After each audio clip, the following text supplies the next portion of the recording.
Hello everyone, welcome back to my YouTube channel. आपका मेरे YouTube channel पर स्वागत है। आज इस वीडियो में हम बात करने वाले हैं रोग निदान के बहुत ही ज़्यादा इम्पॉर्टेंट टॉपिक के बारे में, जो कि है प्रमेह। ये पेपर 2 का एक टॉपिक है।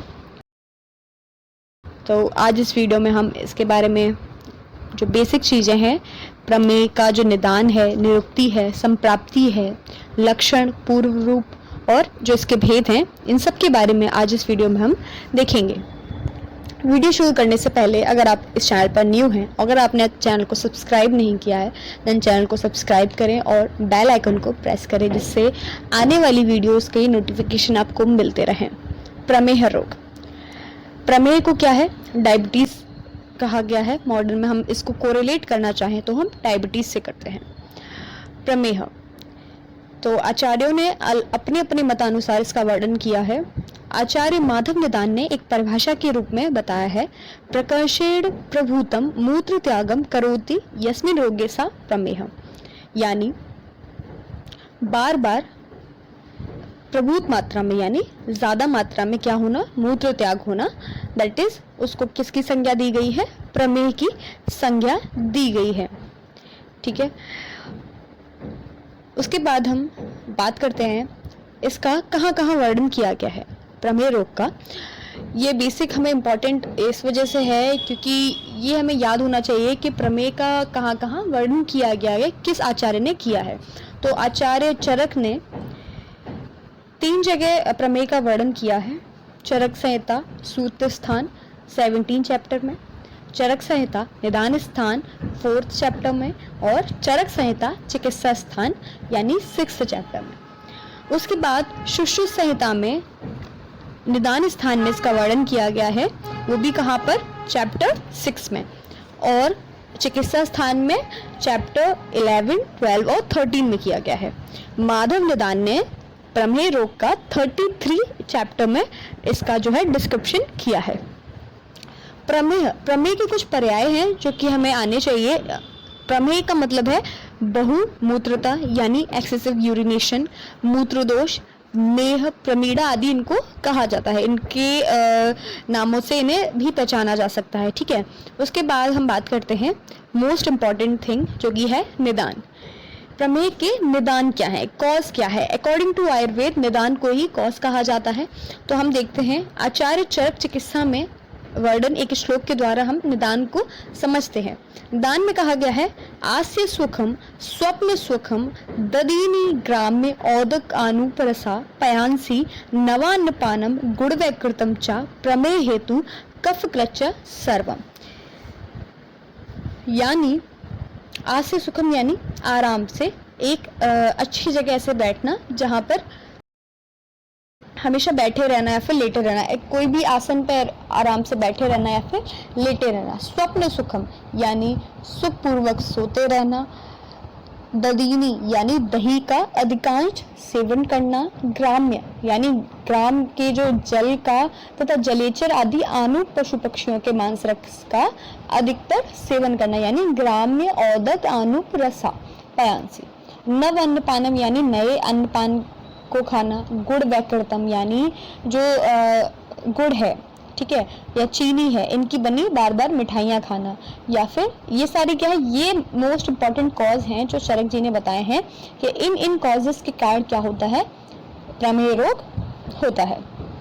ठीक है, अब अगर हम प्रमेह रोग ये हमें कॉजेस पता चल गए, तो अब हम इसकी संप्राप्ति के बारे में जानेंगे कि प्रमेह रोग की संप्राप्ति कैसे और कंप्लीट होती है। ठीक है, कैसे ये आगे फर्दर कॉज होते हैं, तोषास कॉज होते हैं। तो हमें ये पता चल गया है कि निदान ये है। उसके बाद क्या होता है, जो है प्रमेह भी 3 प्रकार के होते हैं, वातज, पित्तज और कफज। इन तीनों की डिफरेंट संप्राप्ति होती है। ठीक है, कफज प्रमेह में क्या होता है कि जो कफ है वो प्रकुपित होता है और वह मेद धातु को, मांस धातु को और बस्ती में स्थित ये सारी धातुओं को दूषित करके क्या करता है, क्लेद यानी जलीय अंश को दूषित कर देता है, और उससे क्या है, बहुत टाइप के प्रमेह रोग उत्पन्न हो जाते हैं। पित्तज में भी यही होता है, जब कोई व्यक्ति उष्ण अन्नपान भी करता है तो पित्त प्रकोपक आहार विहार करता है तो उसका क्या है, पित्त प्रकुपित हो जाता है और वह क्या करता है, मेद, मांस और क्लेद को दूषित कर देता है।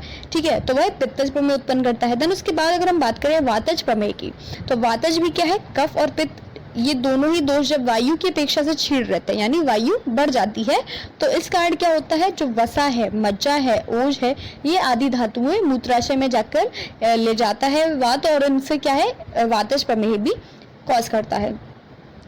तो ये यहाँ पर संप्राप्ति, अगर हम बात करें तीनों दोषास की डिफरेंट है, और एक बेसिक बात करें तो क्या है, इन कॉजेस के थ्रू क्या होता है, बॉडी में क्या होता है, अग्निमांद्य हो जाती है। ठीक है, मेद की वृद्धि हो जाती है, अंग में सौथिल्यता आ जाती है। तो इन जैसे तीन कॉज हुई, ये हुआ। ठीक है, उसके बाद क्या है, अगर अंग सौथिल्य हो गए तो क्या है, मेद की दृष्टि हो गई, शरीर में क्लेद की दृष्टि हो गई। इससे क्या है, वस्ती स्थान में ये संशय होकर बहुत ज़्यादा ही जो मूत्र है वह प्रभुत मात्रा में आने लगता है और प्रमेय रोग हो जाता है।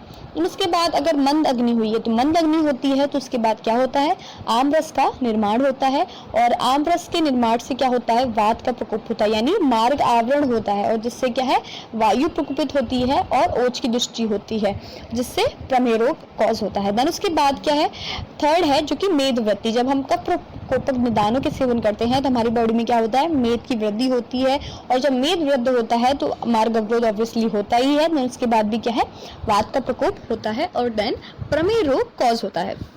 तो ये हमने जो इम्पोर्टेंट संप्राप्ति है वो दोषास के अकॉर्डिंग, और जो सामान्य संप्राप्ति है यानी जो भी वात, पित्त, कफ है, ये तीनों दोष प्रकोपित होकर ये मूत्राशय में पहुंचकर अपने अपने अकॉर्डिंग अपने अपने लक्षणों वाले प्रमेय को उत्पन्न करते हैं। ठीक है, उसके बाद हम जो इम्पोर्टेंट चीज़ है वो इसकी पूर्व रूप है। ठीक है, पूर्व रूप हम इसके देख लेते हैं, जो पूर्व रूप जो आचार्यों ने अलग अलग वर्णन किए हैं, पहले हम उनको देख लेते हैं। तो यहाँ पे हम पढ़ने वाले हैं, दंत आदि नाम मलाड्यत्वम प्राग रूपम पाणि पादयो दाह चिक्कड़ता देहे त्रट स्वादस्य जायते। तो यहाँ पर हम माधव निदान के अकॉर्डिंग जो पूर्व रूप बताए गए हैं उनको देख रहे हैं। ठीक है, तो यहाँ पर उन्होंने बोला है दंत आदि नाम मलाड्यत्वम, यानी जो दंत हैं ये क्या है, मल से युक्त हो जाएंगे। ठीक है, दंत आदि नाम यानी जो नेत्र, कर्ण, जिह्वा, दंत, इनमें क्या है, मल की अधिकता होने लगती है। ठीक है, उसके बाद क्या है, प्राग रूपम पाणि पादयो दाह चिक्कड़ता, यानी जो हस्त और पाद है उनमें क्या होती है, दाह होने लगती है। त्रट यानी जो तृष्णा है वह बढ़ जाती है। स्वादस्य जायते, तो यहाँ पर क्या है, पिपासा अधिक हो जाती है, शरीर में अति चिकड़ता होने लगती है, सर्वांग शून्यता होने लगती है। तो ये सारे पूर्व रूप आचार्य ने बताए हैं माधव निदान ने। ठीक है, उसके बाद अगर हम बात करें अकॉर्डिंग टू आचार्य चरक, ठीक है, आचार्य चरक ने भी कुछ इम्पोर्टेंट पूर्व रूप बताए हैं, तो हम उनको भी एक बार सुन लेते हैं। ठीक है, आचार्य चरक ने बताया है, स्वेदो अगंधा, यानी जब प्रमेय रोग होने वाला होता है तो उसके पहले जो पूर्व होते हैं, तो उन्होंने बोला स्वेदो अगंधा, यानी शरीर में पसीना होगा। ठीक है, और शरीर से गंध आने लगेगी। ठीक है, स्वेदो अंग गंधा। ठीक है, उसके बाद है शिथिलांगता, यानी जो अंग हैं, अंग वो कैसे हो जाएंगे, शिथिल यानी ढीले ढीले हो जाएंगे। फिर क्या है, सय्यासन स्वप्न सुखे, यानी हमेशा लेटे रहने का, बैठे रहने का, सोते रहने का ही मन करेगा। ठीक है, हमेशा आलस्य से युक्त शरीर रहेगा। रतिश्चा, रहने में हमेशा खुश रहेगा, मतलब हमेशा वो ऐसे काम करेगा जैसे उसे लेटा रहना है या फिर आराम से बैठे रहना है, उसको कुछ करने में मजा नहीं आएगा। हृदय जिव्या श्रवणोपदेह, इसमें क्या है, जो हृदय है, नेत्र है, जिव्या है और कान, इनमें क्या होना है, मैल जमा होना स्टार्ट हो जाता है। ठीक है, उसके बाद क्या है, घनांगता, यानी जो केश नकाति वृद्धि, उसके बाद है केश हुए, नख हुए, ये बहुत बढ़ना स्टार्ट हो जाते हैं। उसके बाद क्या है, शीत प्रियतम, उसको ठंडी चीज अच्छी लगने लगती है। ठीक है, और गल तालु शोषा, और उसका जो गला है और तालु है इनमें क्या होती है, शुष्कता होने लगती है। माधुर्य मास से कर पाद दाह, यानी जो मुख है उसका स्वाद कैसा होने लगेगा, मीठा, उसके मुंह में मीठा मीठा, जैसे उसने कोई स्वीट्स खा ली हो उसके मुंह में ऐसा लगेगा उसे। कर पाद दाह, यानी जो हाथ हैं और पैर हैं, इनके जो तलवे हैं उनमें क्या होगा, उसके दाह होने लगेगी, ठीक है। उसके बाद क्या है, उसके शरीर में बहुत इंपॉर्टेंट लक्षण है, मूत्र अविधावंती पिपलिकाशय, यानी जो जहाँ पर मूत्र त्याग करता है उस मूत्र के पास चींटियों का आगमन हो जाता है, वहां पर चींटियां दिखाई देती हैं। तो ये इंपॉर्टेंट लक्षण है प्रमेय के पूर्व रूप का, ठीक है। उसके बाद अगर हम बात करें प्रमेय